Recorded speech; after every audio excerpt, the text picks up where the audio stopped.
do, back with another video. Bring it in. Before the video starts, please drop a like and subscribe. The more you like, the more the YouTube algorithm push out to other people to help others. Currently at home right now.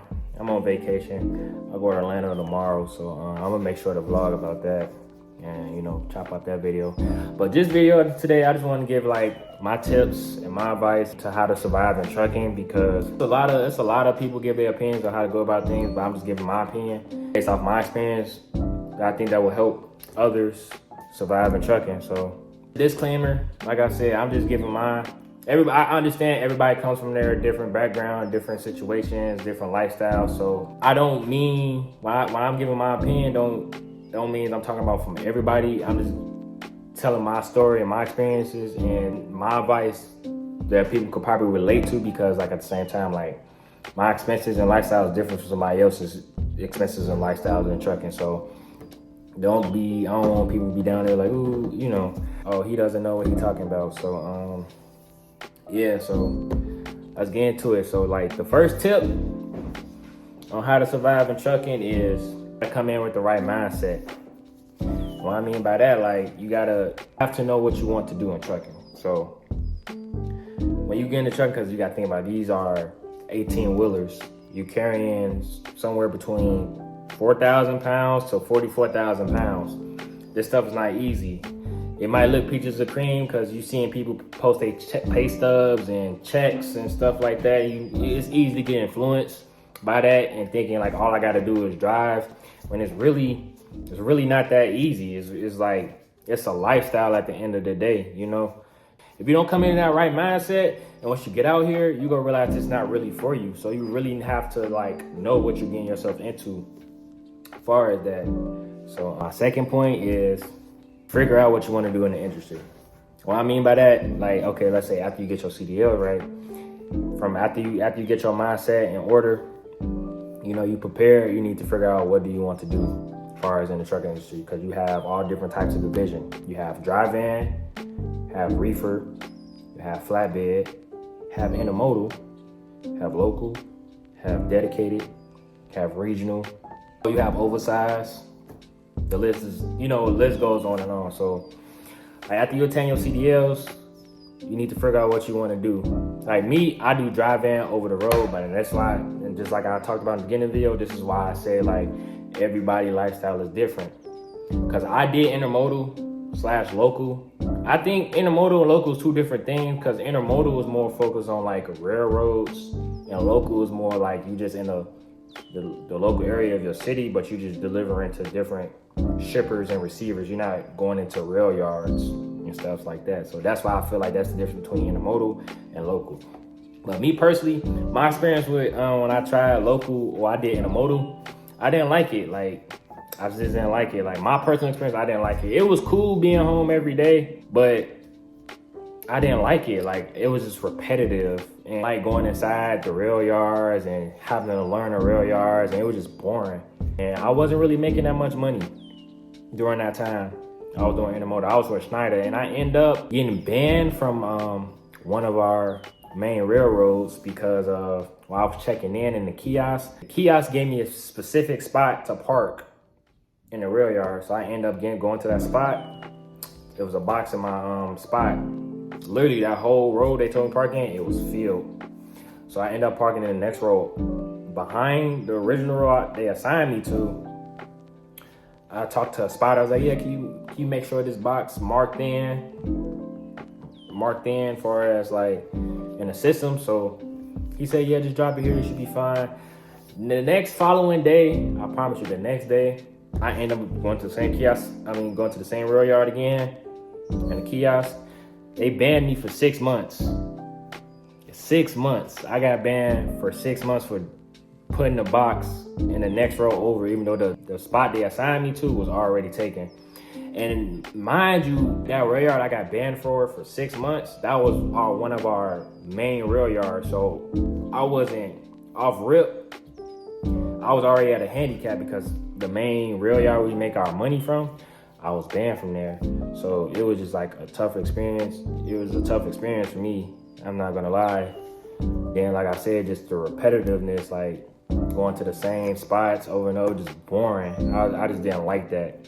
Then I switched over to OTR. Switched over to OTR. Things was better. I got to saw the country. It was new cities, new roads.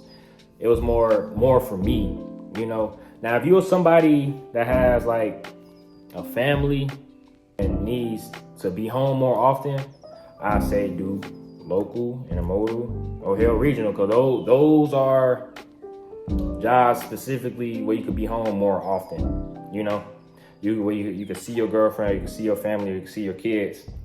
You know, you got people that really depend on you, as far as like, you know, surviving out here in the real world. So I tell people all the time, just if you was a person that likes to be home, or you got family or kids, or what, you know, whatever your situation is, I tell people to do intermodal, local, or regional.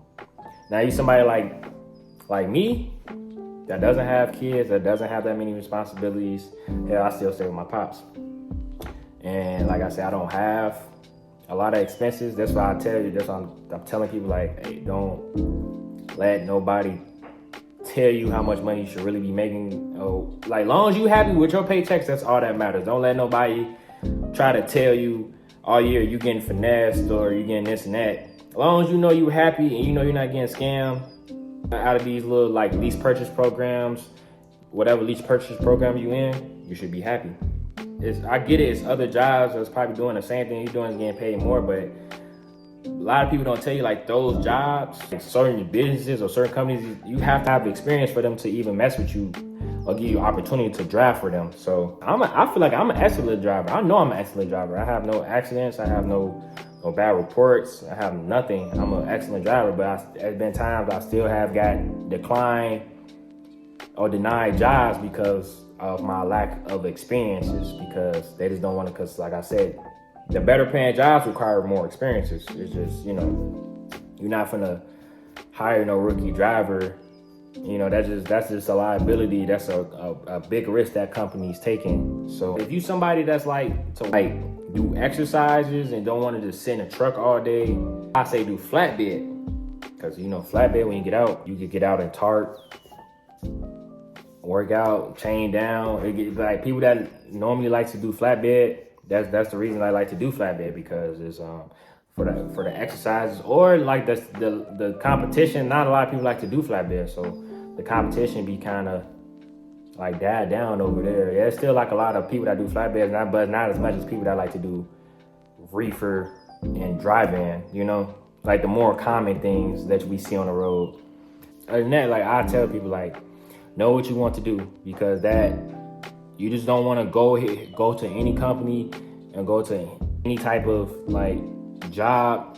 Just like, oh, I'm just gonna try this. Like, no, come in there with a game plan. Go in there, like, do your research. I can't stress this enough. Like, do your research. Once you do your research, you already know. Once you apply for this company, they ask you what you want to do, you already know, I want to be in this division. I want to be driving. I want to be reefer. I want to be flatbed. I want to do oversized.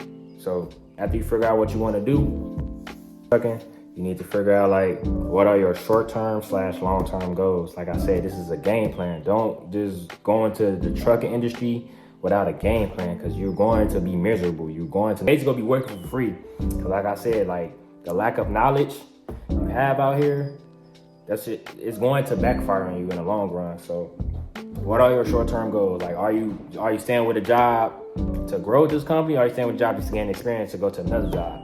Things of that nature. Like me personally, my personal experience, I stayed with Prime and Schneider just to get the experience. And in the company I'm with now, I knew how much experience they required, so I had to stay with those jobs. I stayed with Prime and Schneider for the amount of time I did. So when I knew it was time for me to apply for the other company, I already had the experience, and I kept my driver record clean, no accidents, no rollovers, no nothing. It was just smooth sailing. The process was just, they got me in, they got me rolling. So know your short and long-term goals, because it's like, you just don't want, like, do you see yourself with this company within the next 5 years? Do you want to grow this company? Do you want this company to help you become an owner operator? Do you just want to be a company driver for this company? So And like I said, that just depends on your lifestyle and what you have going on. Like I said, people have kids, people have wives, people don't have nothing. People just got them. So that's up to you to answer that question, you know. The fourth tip I'll say how to survive in trucking is you have to have a strong mentality. And remember, this is a lifestyle. Because this tip, I'm speaking to like mainly my OTR drivers. This is a lifestyle. You have to realize like you're going to be gone for weeks, possibly months. No, you're going to be gone for weeks to months, actually. Correction. And you have to be okay with that. It's gonna be nice. You go be on the road lonely if your significant other can't come with you, or if you don't, you know what I'm saying, for whatever reason. It's gonna be nice. You probably is gonna miss out on certain family outings or probably holidays, depending on, you know, the job and how lenient your job is as far as like drivers being home on holidays and stuff. And that's when the strong mentality come in, because you have to be okay with that, with you missing out on certain things just because of your work. And you don't have a strong mentality and you're a person that likes to not miss those type of things, you're going to give up pretty fast. You're going to be like, man, forget this. I'm just gonna go home. I'm gonna quit. I'm gonna find me another job, because the last thing you want to do is steady hop from job to job to job. You know, you don't want to do that. You don't want to do that. You kind of just want to stay with a job, get your experience, learn whatever you need to learn from that job to get you to the next step, and rinse and repeat, get you the next step to the next step, the next step to whatever goal you want to get into trucking. Have a plan to get to whatever goal you want to get in trucking. But like I said, because you're going to be gone for weeks, you're going to be eating gas station food. You're going to eat. You can't go to Chipotle whenever you want to. You can't go to McDonald's whenever you want to. You can't go to your favorite restaurant whatever you want to, because you have to. You in a big semi truck. You know what I'm saying? So that's something to take in consideration. My fifth tip: save your money, and your money will save you. Don't mean you make $5,000 or $2,500 or $3,000 or $1,000. Don't mean you make that. Don't mean you get to blow it. Save your money, because it's going to be a random day or a day you least expect it, or something may happen to your truck and you don't have the money for it. You're going to be so out of luck. Like, save your money. Like, if you, like I said, depending on your lifestyle and your expenses and your fixed expenses, everybody's situation is different, but save what you can. Because it don't matter how much money you make, if you blowing that money, are you really making money? Like, honestly, like, if I'm making $3,000 a week, right? And I'm blowing $3,000 a week. Simple math, like, how much do I really have left? Doesn't matter if I'm steady blowing through it. So, like, save your money, because it's going to be a breakdown. It's going to be an accident. Ain't no point. Don't think about like, damn, if this happened, it's going to happen. Something in your truck is going to malfunction. Something in your truck is going to blow up. Or something in your truck is going to fail. And you have to have that expense or that saved money saved up to fix whatever it needs to be fixed. Because if your reel's not rolling, you're not earning. So that you could just have passive income or some other source of income on the side. Okay, cool. But I'm speaking for my truckers that if trucking is your only source of income, save your money. Like, legit, save your money. My sixth tip: communicate with your job and your dispatcher, and you always have to be willing to adjust. Now, with the dispatcher part, you gotta communicate with your dispatcher. Tell your dispatcher how you like to run, what areas you want to go, what areas you don't want to go. They don't know you, you don't know them. You know what I'm saying? They don't know you on a personal level. We don't know them on a personal level. All we doing is talking to them through a phone. So, like, if you don't like running in certain areas, or you don't feel safe running in certain areas, communicate that with your dispatcher. Work that out with your dispatcher. Talk to your fleet manager. Because last thing you want to do is keep on being on these terrible routes that you don't like. Then, something happened, or you just steady bumping heads with your dispatcher. Just miscommunication. Like, just talking to your dispatcher goes a long way. Because there's been times, like, I ain't like certain routes I went on, certain places I went on. I had to simply talk to my dispatcher like, yo, I don't want to come here again. I don't ever see me here again. This is that. And that simple communication, they know that, and they just stop avoiding certain areas, or they just don't bother looking at certain areas because they just know I'm not going to go. Or like prime example, like it was that part of time I was just doing a lot of West Coast. I was doing a lot of West Coast in the wintertime. It was terrible for me.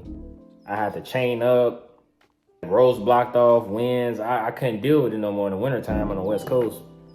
Like the Denver, the Wyoming, South Dakota, North Dakota, Oregon. I couldn't deal with it. Like the closed roads and stuff like that. So always remember to like communicate with your dispatcher. And like I said, you always have to be willing to adjust. If something is not working out, just try something else and adjust. Try to go into a different division. Like prime example, like if you're doing drive-in and you're not liking drive-in, or you're not really making money in drive-in, try to switch up and do something else. Try to do flatbed. You know, just try different things because you just don't know, because something might work out better for you in the long run, or work out better for you just in general once you switch, versus you just standing in the same spot. And it's hoping to get better and it doesn't get better. So all you're doing is just hurting yourself and making yourself more frustrated, making yourself less motivated, you know? My 7th tip is find you a mentor, or try to find you a mentor. What I mean by mentor, like I'm pretty sure everybody knows somebody in the truck industry that been in the truck industry for a very long time, and use them as guidance. Use them as guidance, because like I'm pretty sure everybody knows somebody in the truck industry that probably had multiple trucks, got their truck paid off, got their equipment paid off. And to sit there, talk to them, and ask them for guidance because they have the experience. You can't be experienced in the trucking industry. They can tell you how to go about things the same way I'm telling you how to go about things, because I'm going based off my experience. And I'm just giving you my knowledge and my experience to help you, you know? But I have a little mentor named Kurt. He got his truck paid off. He got his own equipment. That man living life. Granted, times is rough in the truck industry. That man is living life, you know? He travel, he do what he want when he want. I'm trying to get like him. I don't blow up his phone, but when I know when it's really times of need, where I really need guidance and a sense of direction to go, or to help me just a company where I think I should just go to next. If I ever decide to like go to another company and stuff, I could give him a call, or he asks me like, okay, just do this. I could give him a problem with a situation I'm going through as far as in the trucking industry. He'll listen and tell me you should do this. I think you should do this. And it's like, he give me that knowledge. I do with that knowledge as I, you know, so what I please. So find you a mentor. Then my last and final tip, how to survive in the trucking industry, is like, you have to be willing to grind your ass off. You have to. Don't think you finna be working 3 days, 4 days out the week and be bringing home 4,500 checks. It doesn't work like that. It doesn't. I'm not saying it probably is truckers out there that's probably doing a bare minimum and bringing home that type of money. But like I said, you gotta think about like their lifestyle, their expenses. They probably got their equipment. They probably got their truck paid off. You know what I'm saying? All they probably doing is paying for the most is insurance. Probably is, but for the majority of people, especially like starting out, as far as truckers, like fresh truckers like me and you, you have to grind, bro. You have to put in that work. You gonna have to run out that clock every week, max out that clock every week to make good money, to make great money. You know what I'm saying?